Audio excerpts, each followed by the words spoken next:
Bonjour à toutes et tous et bienvenue sur Grandeur Nature. Sur la chaîne, on parle de trek, de bivouac, de trucs et astuces et de matériel. J'aimerais vous présenter aujourd'hui un retour d'expérience après 400 km environ d'utilisation des Topo Athletics Ultra Venture Pro.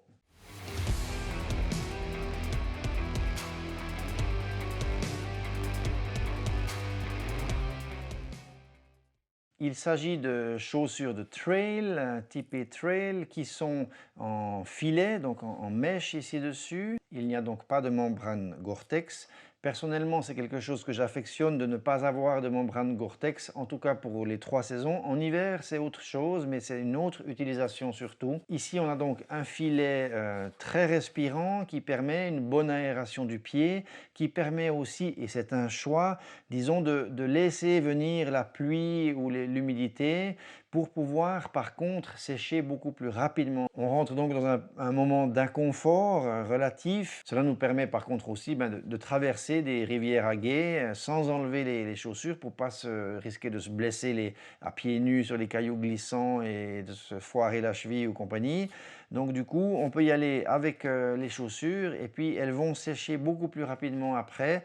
Par évaporation, l'eau va sortir. Il y a même d'ailleurs des petits trous ici qui permettent l'évacuation de l'eau. Et on va en quelques heures, s'il fait beau, arriver à sécher les pieds. La paire ici en 46, donc en 46 quand même, hein, parce que je garde un petit peu de place pour les doigts de pied devant. La paire pèse 650 grammes, donc c'est pas si léger que ça. Entre guillemets toujours dans les poids élevés pour des chaussures typées trails. Topo Athletics est connu notamment pour la largeur ici de la footbox, donc le devant du pied est assez large. C'est quelque chose que j'apprécie beaucoup parce que ça permet vraiment au doigt de pied de travailler, d'être bien à l'aise, de bien pouvoir s'étendre et c'est très agréable. J'ai personnellement les pieds larges déjà. En plus ici sur l'orteil droit, le petit, je me l'étais cassé donc ça a fait une bosse parce qu'il a mal recollé. Donc j'ai tendance à avoir un peu une bosse ici sur le bord. Donc pour moi c'est vraiment très appréciable. Par contre les personnes qui ont les pieds fins et puis qui chaussent par exemple du La Sportiva standard ou la Scarpa et compagnie ou Mindel qui sont des chaussures plutôt étroites, vous allez vous perdre là-dedans et vous n'allez pas apprécier. De toute manière, c'est une chaussure typée trail, mais qui sur sa semelle n'a pas, disons, de zone de grimpe, hein. Donc on est vraiment en crampon de A à Z. C'est une semelle qui n'a pas non plus de frein, donc on est sur une surface plane. C'est, disons, le standard pour des chaussures typées trail qui cherchent plutôt à bien dérouler le pied plutôt que d'avoir vraiment des freins comme sur les chaussures de marche ou d'approche par exemple. Sur l'avant de la chaussure, on retrouve un pare-pierre, disons un bout de pare-pierre. Alors, pare-pierre, je dirais que c'est un grand terme hein, qu'ils utilisent. C'est un petit peu de plastique ici qui vient couvrir l'avant du pied. Il y a juste une petite butée en caoutchouc ici, la semelle qui revient en pointe. Donc ça, bon, ben, c'est bien pour éviter les chocs, on est d'accord. C'est pas non plus très large. Et puis c'est surtout pas très, comment on va dire, c'est pas très résistant, hein. Là, si vous avez un caillou qui tombe ou que vous tapez fort sur le côté ici notamment, ça va être difficile de vraiment bien vous protéger. Je dirais que au point de vue de la protection, en tout cas sur l'avant du pied, j'ai pas été j'ai pas été très impressionné, disons. C'est vraiment léger, hein, c'est vraiment léger. Donc pourtant, il la donne comme ultra trails, longue distance, montagne, etc. Alors, on verra après, oui, pour certaines caractéristiques, mais je trouve que ça manque un peu de protection latérale notamment. Plusieurs fois, je me suis pris des cailloux sur le flanc ici qui venaient appuyer. Ouah, ça fait mal, hein. Je sais, certains diront, bon ben si tu vas en haute montagne, mets des chaussures de marche, même des grosses en cuir, mi-montantes et compagnie. Oui, c'est tout à fait concevable, ça dépend des pratiques aussi, à savoir et à répéter pour les personnes, disons, qui n'ont pas trop de connaissances ou d'habitude, des chaussures de trail pour la montagne ou haute montagne, suivant où on va, hein. On ne parle pas d'alpinisme ou de choses trop engagées. C'est discutable, mais surtout, ça demande quand même pas mal de connaissances. Ça demande aussi d'avoir un pied sûr et habitué, une cheville qui est musclée avec des tendons, des ligaments, des muscles et tout ça qui est préparé pour ça parce que vous avez pas de soutien, hein, dans la cheville, c'est elle qui va faire tout le travail. Après, ben, c'est une école justement qui dit que vu que la cheville travaille plus, le genou va moins devoir travailler, donc ça équilibre un petit peu les charges entre genou et cheville, ça laisse une liberté de mouvement totale, donc c'est disons comme ça que le corps humain a été créé à la base. Par contre, c'est vrai que suivant dans quel milieu vous êtes, ça peut être plus dangereux quand même, hein, faut bien se le dire. Donc il faut avoir un pas sûr, beaucoup plus prudent. Je m'égare un petit peu par rapport à cette revue de ces Topo Athletics Ultra Venture Pro, mais c'est important, disons, à spécifier.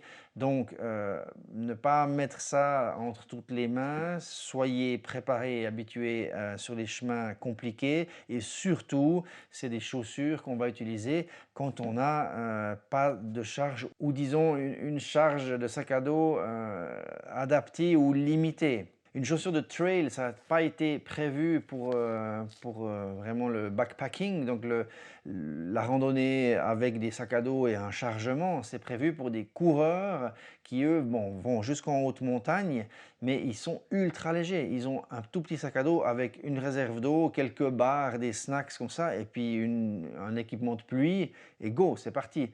Nous, on se trimballe avec la tente, bivouac, machin, de la nourriture pour 3 jours ou 4 jours, donc voilà, il faut faire gaffe.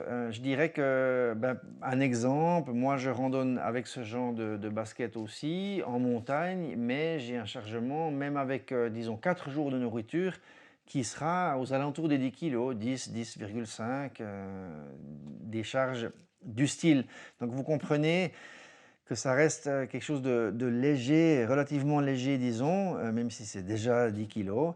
Donc, que je charge pas trop mes chevilles avec un sac qui fait 15, 16, 17 kilos, par exemple. Donc là, je le recommanderais, les chaussures basses et en plus de trail, disons, dans un pactage assez léger. Ces chaussures-là, elles sont quand même typées ultra trail, donc on peut aller sur des longues distances tout de même. Pour pouvoir assumer ce genre de distance, il y a un bon amorti avec un talon ici d'une épaisseur de semelle de 3 cm et de 2,5 cm sur l'avant. Ça veut dire qu'on a un drop quand même de 5 mm. Le talon est plus haut de 5 mm par rapport à l'avant du pied. C'est pas du zéro drop comme les Altra par exemple, mais c'est quand même relativement bas si je compare par exemple avec des TX4 qui sont plutôt vers les 8 mm, 7-8 mm, donc c'est un peu plus haut. Chez Topo, on est à 5 mm ici. 3 cm d'amorti, c'est quand même pas mal, c'est quelque chose de bien agréable. En tout cas, quand vous rentrez là-dedans, c'est vraiment de la pantoufle, c'est super confortable. C'est vraiment, je dirais, un point qui ressort globalement, c'est que ce degré déjà de mollesse, si on veut, c'est pas très très dur, hein, c'est pas un truc comme ça, c'est assez mou, mais voilà. À mon avis, c'est un très bon compromis de dureté, de fermeté tout de même dans la semelle et d'amorti, de douceur, on va dire, hein, sous le pied. Ça, ils ont bien réussi. C'est vraiment une chaussure qui est ultra confortable. On est vraiment super bien dedans. Elle n'est pas extrêmement rigide ici, elle est quand même beaucoup plus rigide que des Ultra Lone Peaks par exemple, hein, dans la série, celle que je peux comparer disons parce que je les ai eues. Elle est un peu moins rigide que la Sportiva Ultra Raptor. Si on continue à parler de rigidité, je parlerai ici à mon avis d'un point faible. Ça veut dire que l'avant du pied est relativement souple, hein. On a quand même un bon, on peut faire une bonne torsion sur l'avant du pied. Et surtout, ce qui manque à mon avis, c'est le soutien latéral avant. Ça veut dire que sur la partie ici en filet de l'avant du pied, on est vraiment sur quelque chose de très très mou. Bon, vous me direz, c'est une chaussure de trail, donc c'est souvent le cas. Mais latéralement, comme ça, on n'a pas de vraie protection. Et le pied, il a vraiment tendance à aller dans tous les sens ici. Il y a deux phénomènes. Le premier, c'est que c'est un avant du pied qui est large, donc on a vraiment la place pour aller avec les doigts de pied à l'intérieur. Donc, forcément, on a plus de place, donc on peut un peu plus naviguer. Le maintien est assez bon sur l'arrière, hein. Sur le talon, c'est super. Au cou du pied, on en parlera juste après, on peut bien maintenir, mais il y a un petit problème du coup qui arrive, on en parle juste après. Et puis sur l'avant, c'est assez souple. En plus d'avoir beaucoup de place, on a vraiment ce tissu qui est complètement flop-flop, sans remonter un peu plus rigide ici, qui aurait été vraiment super. Par exemple, d'avoir ce pare-pierre qui pourrait être plus rigide, moins blablabla, comme ça, ben ça nous aiderait à avoir une meilleure assise dans le soulier, et puis ce serait beaucoup mieux. Moi, je trouve que dans les terrains difficiles, j'ai vraiment eu une tendance au roulis sur l'avant du pied. Et puis aussi dans des terrains, par exemple, quand on a une pente, puis qu'on va sur le flanc d'une montagne, hein, en flanc de pente, si vous n'avez pas le chemin qui est plat, mais que vous êtes un peu comme ça sur la descente, là c'est vraiment, vraiment embêtant parce que vous avez tout le pied qui glisse et puis vous pouvez avoir carrément... je vais l'imager comme ça, mais vous pouvez avoir carrément un bout du pied qui sort un peu de la semelle, hein, qui est sur le bord comme ça. Puis, et si vous êtes dans de la caillasse, des petits boulets, des choses comme ça, le bord du pied ici, il vient s'appuyer dedans. Et ça, c'est vraiment très désagréable parce qu'il n'y a pas un bon maintien sur l'avant. Donc, voilà, c'est un point négatif qu'il faut souligner. D'après ce que je lis des autres utilisateurs, c'est quelque chose qui ressort aussi, probablement, ça c'est un nouveau modèle, hein, le Ultraverture Pro. Elle est typée un peu plus rigide ici et probablement c'est quelque chose qu'ils vont devoir améliorer. S'il vous plaît Topo, ça pourrait être la chaussure parfaite. Si l'on vient maintenant sur le dessus de la chaussure, ils n'auraient pas pu choisir un lacet d'une plus piètre qualité. C'est vraiment... l'entrée de gamme, je ne sais pas comment vous expliquer, mais ce lacet, il a vraiment... Il a aucun... Comment je peux expliquer ça? Il a aucune élasticité, aucun amorti, hein, il n'y a pas de corps, de substance, c'est vraiment une petite... mais c'est vraiment nul ça. Du coup, il n'est pas facile à lasser, il est pas confortable dans le sens où il n'y a pas de... voilà, ça travaille pas, c'est kick, un truc comme ça. Enfin, c'est super cheap à mon avis, c'est pas génial. L'autre chose qui s'ajoute à ça, sur le dessus ici du cou du pied, c'est qu'il y a une absence totale de rembourrage. Il y en a seulement sur la fin ici, donc à partir de ce niveau-là, c'est rembourré, mais tout sur le bas, c'est du tissu simple. Et puis, le rembourrage de la languette, il reste vraiment très, très minimaliste, hein. C'est pas un truc très rembourré.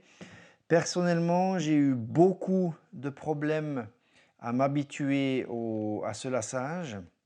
La première chose, c'est que il y a zéro élasticité déjà dans le lacet lui-même, donc vous ne pouvez pas avoir de travail possible.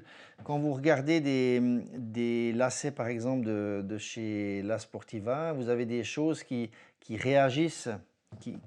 Bon, là c'est des lacets ronds, donc c'est un autre type, mais du coup le rond peut travailler un peu, s'aplatir. Il a une structure de par son tressage qui fait qu'il y a un peu de répondant quand même.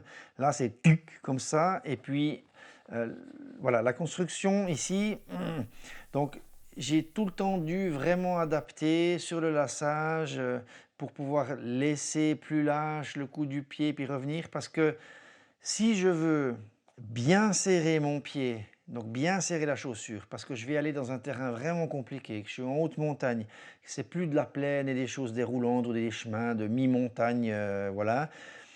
J'ai envie de serrer, j'ai envie de bien maintenir le pied, même de prendre un peu plus de vent. Et en fait, il n'y a tellement pas de matelassage ici, de molletonnage et puis voilà, par la construction ici, ça fait mal direct, ça fait mal ici à la dernière attache, ça fait mal sur le coup du pied. C'est une chose que je rencontre. J'ai eu les Ultra Raptors, j'ai eu la Sportiva Jackal, j'ai toujours hein, les Ultra Lone Peaks 4, 4, 5, 5 maintenant. J'ai jamais eu ce problème-là et là, sur ces Topo Ultraverture Pro, c'est plus compliqué. Donc ce que je conseille moi, c'est de vraiment faire du travail de lassage. C'est pas fait là en ce moment, mais j'ai eu testé un moment de sauter en fait, de pas recroiser au niveau du coup du pied et puis de sauter un œillet en fait. Donc vous rentrez, vous venez sur le côté pour en sauter un, puis après vous recroisez, ce qui peut aider à aérer un petit peu et moins mettre de pression, de serrage sur le coup du pied. Je pourrais faire une vidéo par exemple par rapport au lassage, parce qu'il y a quand même des techniques, hein, étonnamment, mais voilà. Les semelles intérieures, bon, bah, c'est comme chez d'autres concurrents, hein, rien de terrible, c'est même, je dirais, bon, c'est Ortholite, blablabla, mais chez Ortholite, vous trouvez de tout, hein, ça c'est vraiment une merdouille, ça vaut rien, ça, c'est pas grand-chose. Par contre, ce qui est intéressant, c'est que dans la chaussure elle-même, on a quand même une forme. Certaines chaussures de trail, le fond de la chaussure, c'est bloup, c'est plat, il n'y a rien du tout. Ici, on a un peu la forme de l'arche, un léger, c'est très léger, hein, soutien de la voûte plantaire. Donc, elle est quand même à relief, la chaussure elle-même, le fond, donc c'est sympa. C'est par exemple une des chaussures de trail où j'ai le moins ressenti le besoin de mettre une semelle spécifique, comme ben là je vous montre par exemple dans la TX4 où j'ai une semelle avec soutien de la voûte plantaire, et là c'est des Sidas Mid, c'est un exemple parmi tant d'autres, mais disons ça peut aider. Avec celle-là, j'ai moins ressenti ce besoin-là parce que justement, on a quand même une légère forme dans la chaussure. Donc, finalement, j'arrive bien à me contenter de ces semelles d'origine, bon, qui sont vraiment pas grand-chose, c'est juste une semelle de propreté, du coup, qu'on peut changer, laver et compagnie. Mais en plus, en ayant pourtant randonné normalement avec ce genre-là, ça convient pas du tout à ces chaussures-là. Et puis, j'ai un problème, c'est que je me sens très bien maintenu, dans le sens maintenu, j'ai pas de talon qui se lève, il est bien protégé, c'est bien compact, etc. Mis à part ces douleurs si je serre trop, hein, le lassage là, très rapidement, anormalement rapidement plutôt, je vais dire, sur le coup du pied et sur le haut ici. Mais par contre, on colle vraiment hein, au fond de la chaussure, on sent on est bien profond et puis que la chaussure vient bien vous emballer comme ça, notamment talon, etc. C'est super. Par contre, dès qu'on met quoi que ce soit, pourtant c'est des mids, puis j'en ai même d'autres qui ont un low profile, donc qui sont basses, vraiment très simples, pas du tout très arquées sur la voûte plantaire.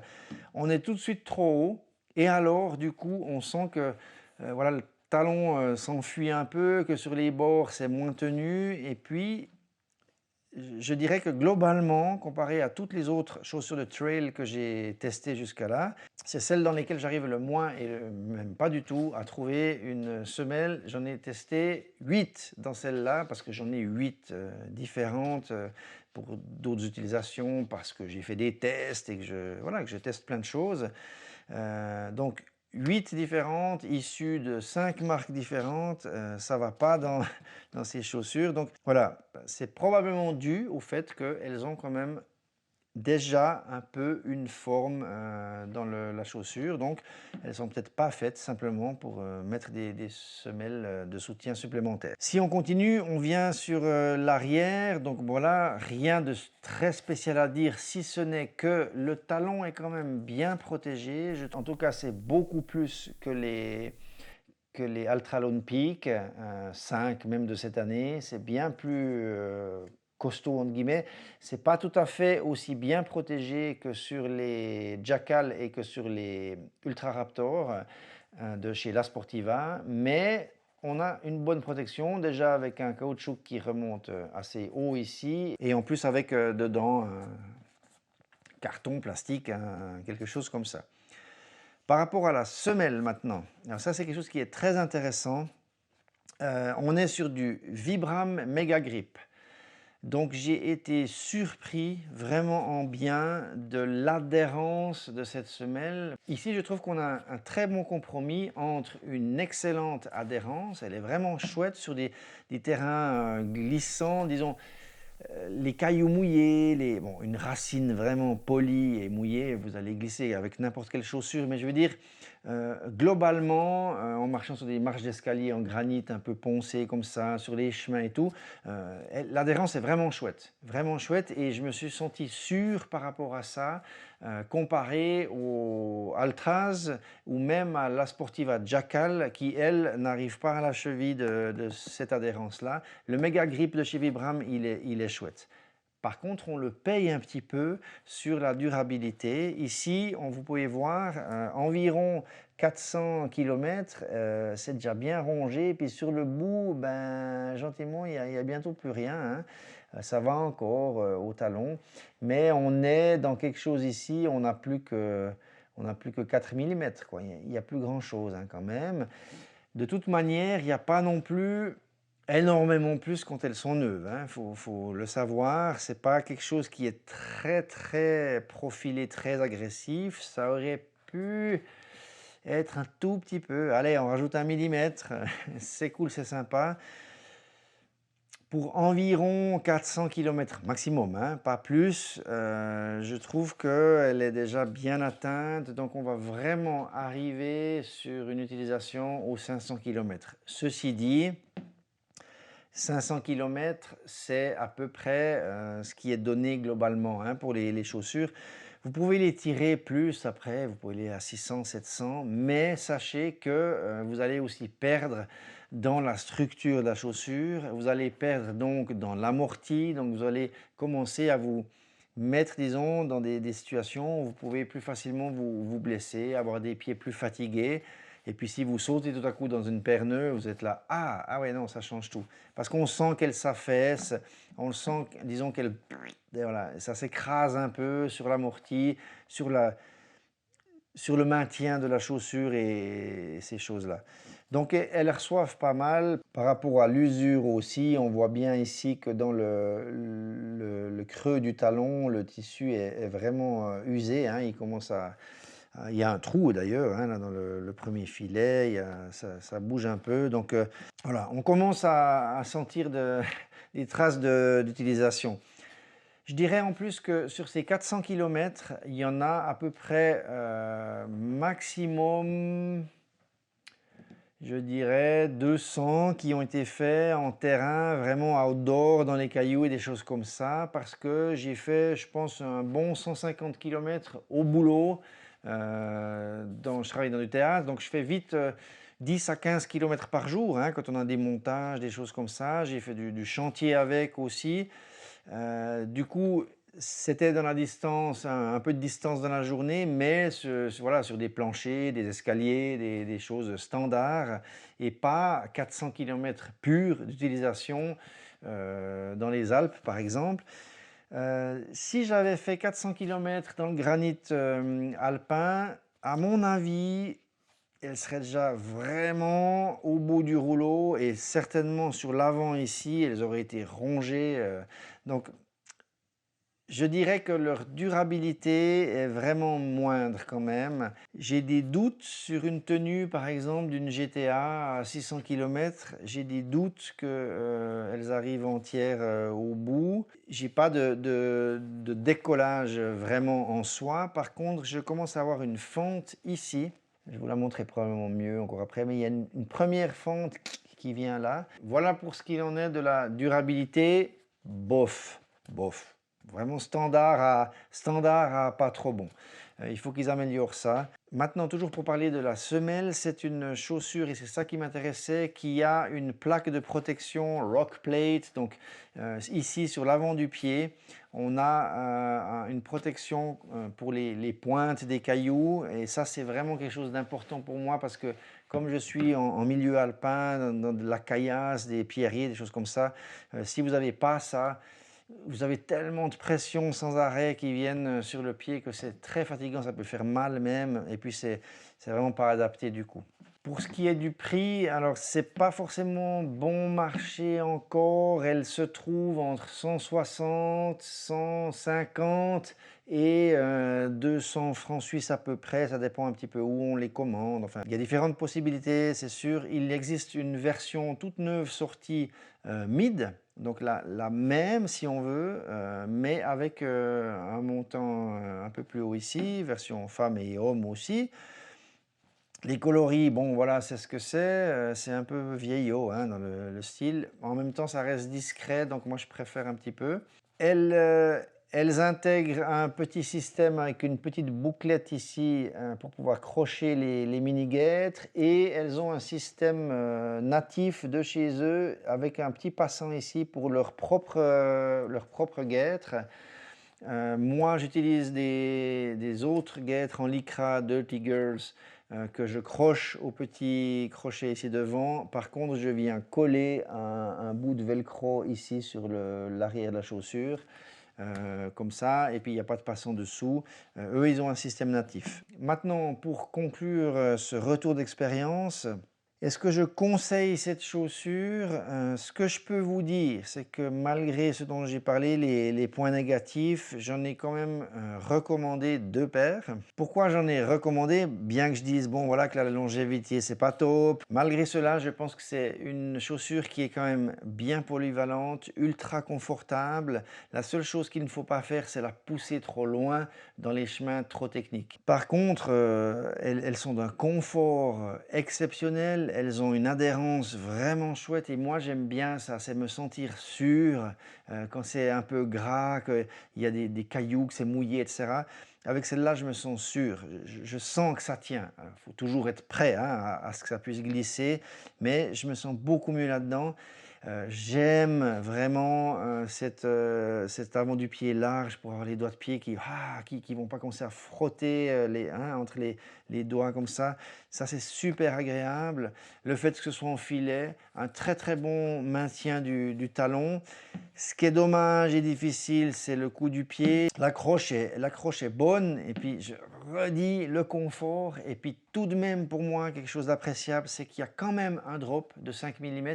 Voilà, c'est des bonnes chaussures. Je pense que sur les versions qui vont venir, les futures V2, V3, ils vont faire des améliorations, j'espère, hein, qu'ils vont écouter un petit peu tous les retours, mais je pense qu'ils vont être obligés d'aller dans ce sens-là parce que sinon, les gens risquent de s'y désintéresser. Voilà tout le monde, j'espère que vous aurez eu pas mal d'informations sur ces Topo Athletics Ultra Venture Pro. Allez, bonne rando à vous, prudence, amusez-vous bien, et on se voit tout bientôt pour de nouvelles vidéos. Un petit pouce bleu, ça soutient la chaîne, l'abonnement aussi, et puis on se voit tout bientôt. Ciao, bye bye.